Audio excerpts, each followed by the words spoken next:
We actually, COT was contacted by email, right?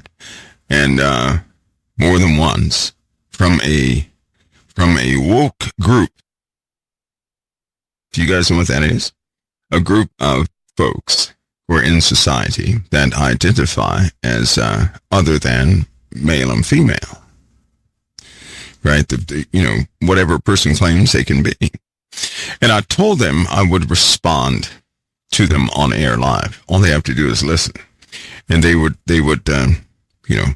see why we speak the way we do, because they wanted to know why aren't we inclusive? That's what they want to know. Why aren't we inclusive? And so I told them the proper response can never be given by email, but that they can pick that up in a broadcast. I did tell them you may have to listen to the whole thing, but you can pick that up in the broadcast. Right? Now, I just didn't dismiss them, right? Why? Because the world right now is in a crisis. More specifically, there's an identity crisis taking place with quite a few young people, right? Which is where this ideology of socialism. Do you know that most college people, a lot of college people, I'll say not most, a lot of college people like the idea of socialism. They do. They like the idea, right, of those at the top sharing the wealth with those who are not at the top, right? And essentially, that has become a generalized definition of socialism. Well, because we're talking about the crisis and the calling, I'm going to put some things in perspective. In order to do that, we're going to have to face some truth here. Here's one truth. Many people are upset about the outcome of this election. They are. Many people have arguments concerning the outcome of the election. Many people they're disgruntled. They're not satisfied. And a lot of people have fear. But I want to explain to everybody what has actually happened.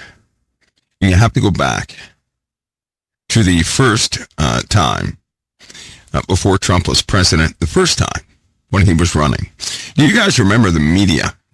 Fox, CNN, NBC, all of them, right? They called Trump an idiot. They did. They degraded him almost on a daily basis. They dismissed him as a joke. They said he was in the way. They did.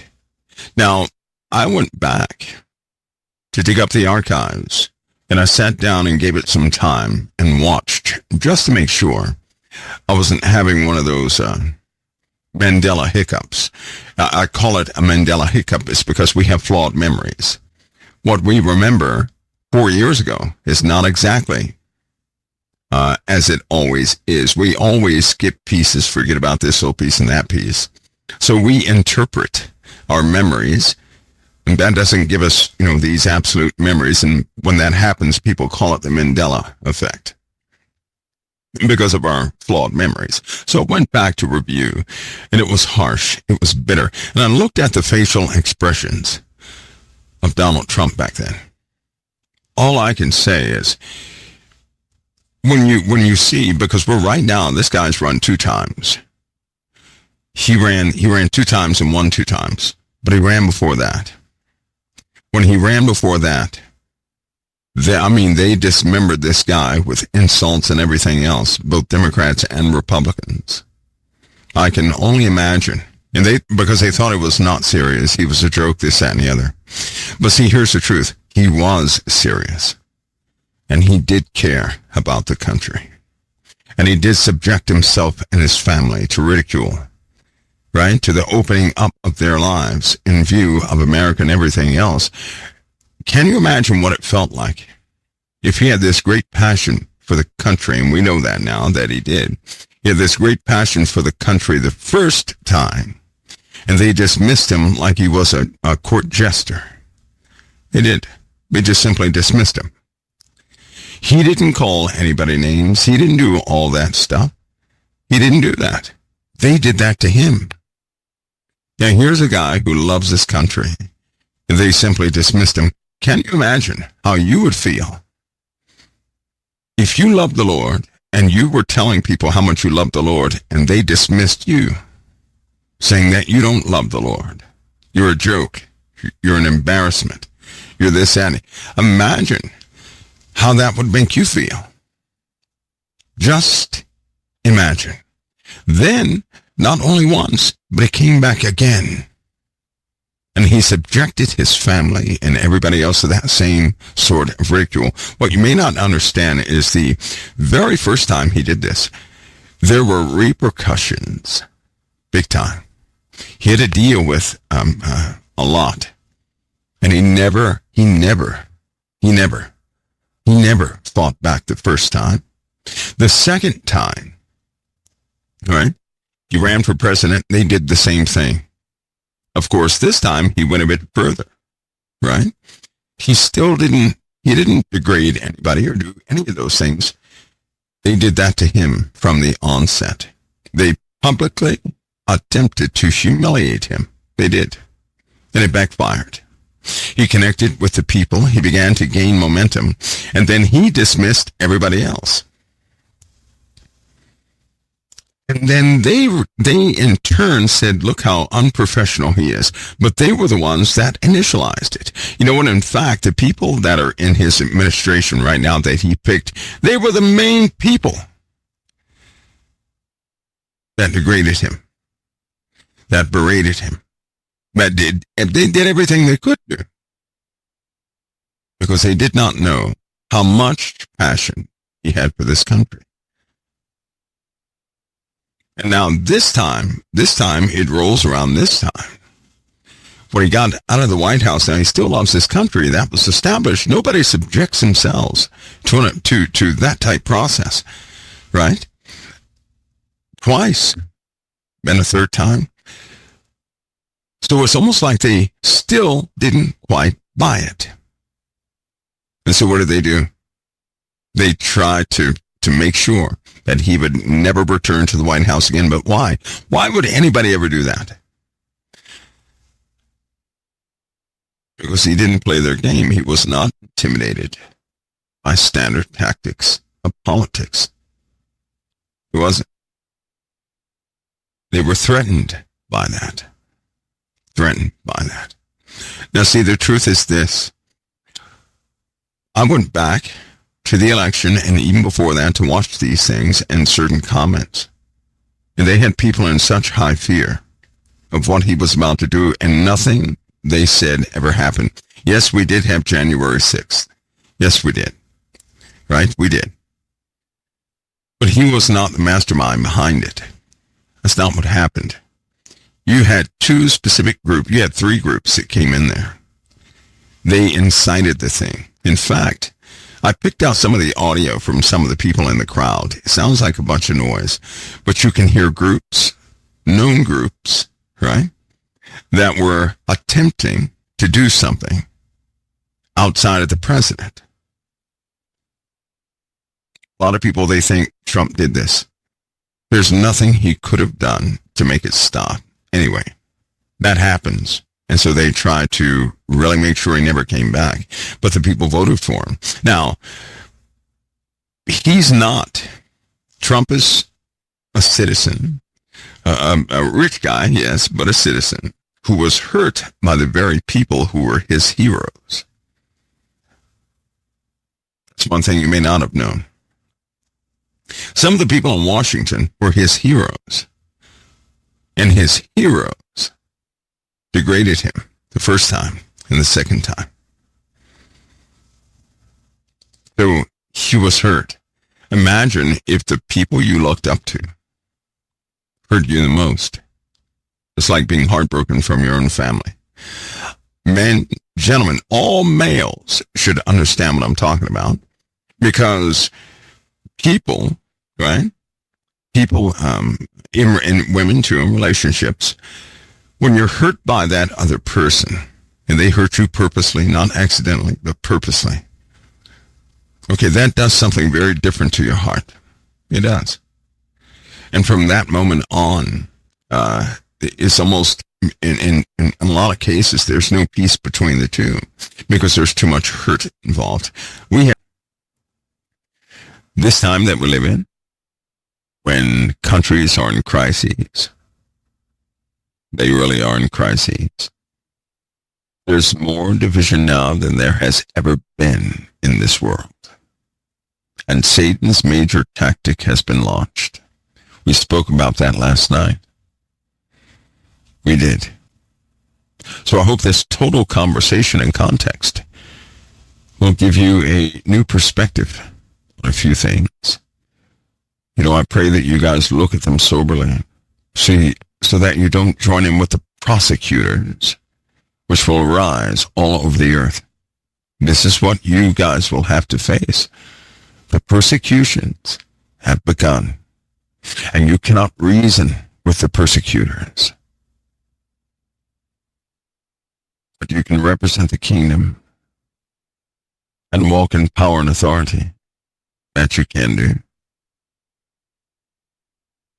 Always remember why you're walking in authority and what you carry. Remember the heart behind you carrying that gospel. Remember that the gospel means good news, that the Lamb has prevailed. The sacrifice has interrupted, has put to a halt all the accusations of Satan, all of them. God will not accuse you because of the Lamb, but he seeks to have you pardoned, that your pardon is before the Lord, and you can do the work. You can do the work now.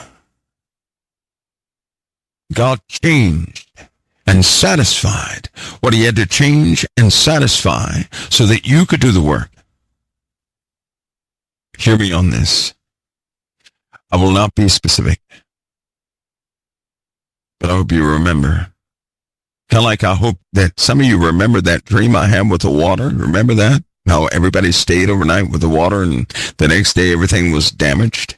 That dream I told you guys about. Since that, somebody wrote me an email and said, Mike, ever since you had that dream, there's been that same issue has been happening in multiple countries. So hear me on this. Write it down if you have to. Because you'll see. The guy the country chose, standing with another guy in black with a red tie. You'll see it. The one in black with a red tie, he means no good in this country at all. And it will come with consequences. That'll mark the time. Two brothers are going to be recognized in the Middle East. Two brothers out of the blue will be recognized in the Middle East. So begins the cascade. But a different type of tumbling you're not familiar with. That will be the moment that they will work tirelessly in the background to take down a nation. Do you hear me? Forces will have been joined. Conversations and plans will have been drawn. You'll see that with two tests, big tests, explosions in the desert. I'm going to call them tests. I don't know what else to call them. That's when you better get ready. You better be ready for everything during that time. It doesn't mean the demise of America. It means we're going to face a full resistance. That's what it means. It means that we had better be sober in that time. It will seem like all the enemies of all enemies, listen, all enemies of all enemies at that time, it will seem as though they have awakened. Like they're awake and they're active. Buzzing like bees, ready to sting. Each enemy against the other enemy, and that's what leads to the alignment of so many. against the one. When it happens, we'll revisit that. We're right in the middle. And we'll be right in the middle of a showdown. A very different set of circumstances that carry unconscionable consequences. This winter also, right? Probably winter, maybe you'll hear of people who are trapped in a building. Finally know what that means. All these are markers. All of them are. Especially, but I hope President Trump does not, please don't let him wear blue. If you see President Trump in blue, my goodness, don't let him wear blue. Not that, that reflective, I call it Middle Eastern blue. It's like a Middle Eastern blue color. Have you ever guys seen that type blue color? I hope nothing he has is that color from the Middle East. It truly is a Middle Eastern blue color, right? I hope he never, ever wears that color, ever. Because it seems like everything kicks off once he's seen like that. That's what it seems like. And I know you guys remember the one dream about the people who gathered one morning in Iowa, of all places. I saw a long time ago, I had a dream one time. People were gathering around the televisions, and it had to be about 6:45, 7 in the morning. And people were in this McDonald's. Nobody was ordering anything. They were watching television. This flat screen that was on the wall. The look on their faces. The disbelief in their eyes. And I heard somebody say, they really did it. I can't believe they did it. Something happened. And then as as you drew back, that's all anybody was. It captivated. Everybody in the world was looking at their televisions. It was snow in Iowa at that time. And they were looking at that screen. I mean, they were locked to it in disbelief and horror. So I don't know what happened, but something happened that they saw in the news, and they couldn't believe that somebody actually did it. Right now, there's only one, because I can't shake a certain thing that's on me right now. I already told you guys about it for 2 weeks. For 2 weeks, I can't shake it. It has caused, it's even caused a type of sorrow in me. Because there's no real recourse for that. The way things are happening, it's almost like they're politically trapped. So that means they can't hop on these issues as they happen fast enough. Because of all this political nonsense. They won't be able to react fast enough or investigate quick enough to stave off the inevitable. Anyway, folks, listen, I can't hold you. I hope you guys keep that. Just keep that with you. I'm fairly confident this whole conversation is going to open up fairly quickly. I'm confident. As it opens up, as you see, we'll cover greater details. As you see. Because I'll tell you now, if I'm getting old and senile, then so be it. I'll feel better about it. But to date, especially when it comes to dreams, nothing has failed. Nothing has failed.